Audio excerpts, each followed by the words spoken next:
একটা মেয়ে হিসেবে মেয়েকে যেমন নিজেকে যেমন পরিপাটি রাখতে হয়, তেমনি বাসার বা এমনকি বাসার জিনিসপত্র সব কিছুই পরিপাটি রাখতে হয়। এটা হচ্ছে একটা গুণবতী মেয়ের লক্ষণ।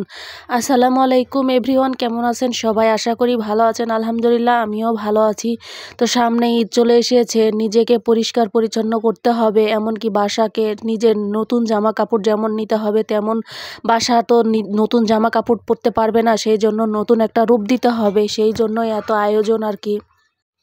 তো বাসার কাজের জন্য মেয়েদেরকে সবসময় একটু অন্যরকমভাবে প্রস্তুতি নিতে হয় ঈদের সময়, কারণ ঈদ চলে আসলে এটা একটা অন্যরকমভাবে সবাই ব্যস্ততা অবলম্বন করে বাসার কাজ নিয়ে। তো আমিও তার ব্যতিক্রম না। আর বাসা বাড়ির কাজ পরিষ্কার পরিচ্ছন্ন রাখতে সব কিছু আমার কেন জানি একটু বেশি ভালো লাগে। নোংরা কোনো কিছুই আমার ভালো লাগে না, এই জন্য আমি সবসময় একটু পরিষ্কার পরিচ্ছন্ন রাখতে পছন্দ করি নিজেকে, এমনকি পরিবেশ পরিস্থিতি, এমনকি বাসা বাড়ি সব কিছুই।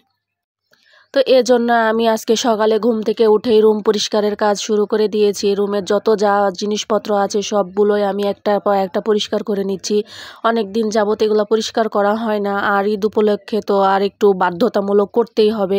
অন্য সময় হয়তো একটু অজুহাত দিই যে শরীর ভালো নয়, আজকে করব না, কালকে করব। যদিও বা আমি মাঝে মাঝেই পরিষ্কার করি, তবুও। এরপরে আমি এই যে হাতে তৈরি করা কাগজের ফুলগুলো পরিষ্কার করে নিচ্ছি। এই ফুলগুলোতে অনেক বেশি ময়লা জমেছিল। ফুলগুলো অনেক সস্তা হলেও অনেক সময় ধরে কষ্ট করে বানিয়েছিলাম। দেখতে কিন্তু ভালোই লাগে। অনেক টাইম হয়ে গেছে, যদিও বা ফুলগুলো প্রায় ৪-৫ বছর আগে বানিয়েছিলাম এই ফুলগুলা। তো অনেক দিন যাবত আছে, তো মায়ার কারণে ফেলতে পারি না। তো প্রত্যেকটা রুমের জিনিসপত্র আমি একটার পর একটা পরিষ্কার করে নিয়ে আমি বাইরে চলে এসেছি পরিষ্কার করার কাজে। আজকে আমি আর মুন্নি চ্যালেঞ্জ নিয়েছি, পুরা বাড়ি কমপ্লিট করব পরিষ্কার পরিচ্ছন্ন করে। তো আমি আর মুন্নি দুইজনে একসাথে কাজে লেগে পড়েছি সকাল সকালে ঘুম থেকে উঠেই। আসলে মুন্নি বললে হয়তো বা অনেকেই চিনতে পারবে না, কিন্তু এটা হচ্ছে আমার ভাইয়ের বউ। আর এই যে পিচ্চি দৌড়াদৌড়ি করতেছে, এটা হচ্ছে আমার ভাইয়ের মেয়ে।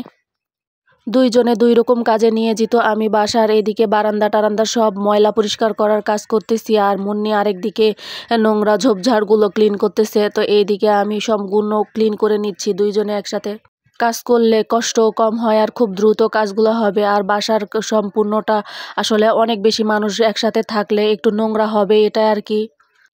আপনারা হয়তো বলবেন যে বাসার এরকম অবস্থা কেন? ভাই, আমরা গরিব মানুষ, আমাদের এরকমই বাসা, মাটির বাসা। আর আমরা গ্রামে বাস করি, এটা হয়তো আপনারা অনেকেই জানেন। তো আল্লাহ যতটুকু দিয়েছে আলহামদুলিল্লাহ। এই আমার মনে হয় যার যেরকম আছে সেটা নিয়ে সন্তুষ্ট থাকাই ভালো। আর যেমনই হোক না কেন, সব কিছুই যদি পরিষ্কার পরিচ্ছন্ন রাখা যায় তাহলে সব জায়গাটাই সুন্দর লাগে, সেটা মাটির হোক এমনকি পাকা হোক।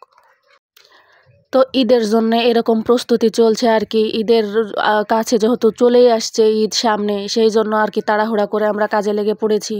তো আমার শরীরটা অসুস্থ, তারপরেও আমি কাজ করছি, কারণ আমার ভাইয়ের বউয়ের ওপর একা একা চাপ দেওয়াটা আসলে ঠিক হবে না। ওরও ছোট বাচ্চা আছে, ও অসুস্থ, তাই মনে করলাম দুইজন মিলে কাজগুলো কমপ্লিট করি।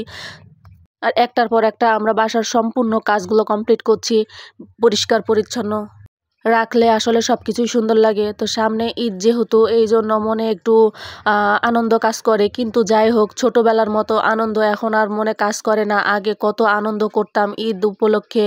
আর ঈদ আসার কথা মনে হলে, চাঁদ রাত আসার কথা মনে হলেই মনে হতো যে কতটা আনন্দ, পোশাক আশাক নিয়ে, ঈদ নিয়ে, কোরবানি নিয়ে। তো এখন আর বড় হয়ে গেছি, সময়ের সাথে সাথে জীবনে অনেক কিছুই পরিবর্তন হয়ে যায়। এখন আর কোনো কিছু নিয়েই তেমন একটা আগ্রহ হয় না। আগে চাঁদ রাত আসলেই মেহেদি পরা নিয়ে অনেক এক্সাইটেড থাকতাম যে কখন মেহেদি দিব, কখন মেহেদি দিব। আর মেহেদি দেওয়া নিয়ে অনেক আকুলতা কাজ করতো। এখন আর কি তেমন কিছুই হয় না। ঈদ চলে গেলেও মনে হয় না যে হাতে মেহেদি পরি। তো এজন্যে বুঝতে পারি যে আসলে মানুষ সময়ের সাথে সাথে জীবনটা কতটা পরিবর্তন হয়, কতটা চেঞ্জ হয়।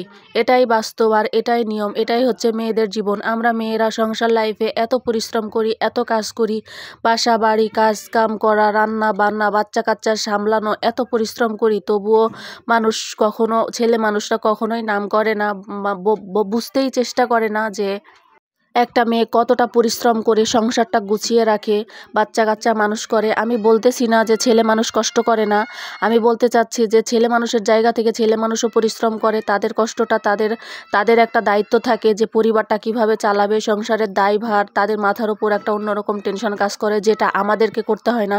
কারণ আমরা এতটা সংসার নিয়ে ব্যস্ত থাকি, কিন্তু আমরা কিভাবে সংসারের কাজকাম নিয়ে ব্যস্ত থাকি, আর এগুলোর দিকে বেশি ফোকাস দিই। আর ছেলে মানুষ ফোকাস দেয় কিভাবে তার পরিবার চালাবে, কিভাবে তার পরিবারের মানুষকে ভালো রাখবে, এটা নিয়ে তাদের ব্যস্ততা। আর এই যে আর আমাদের যেহেতু মাটির বাসা, সেহেতু এভাবে অনেক দিন যাবত হয়ে গেলে এভাবে নোংরা হলে আর কি আমরা এভাবে লেপা দিয়ে, এটাকে আমরা লেপা দেওয়া বলি। আর এটা হচ্ছে মাটি আর সিমেন্ট দিয়ে, তো এভাবে দিলে অনেক সুন্দর হয়, লেপাটা ভালো লাগে দেখতে আর কি।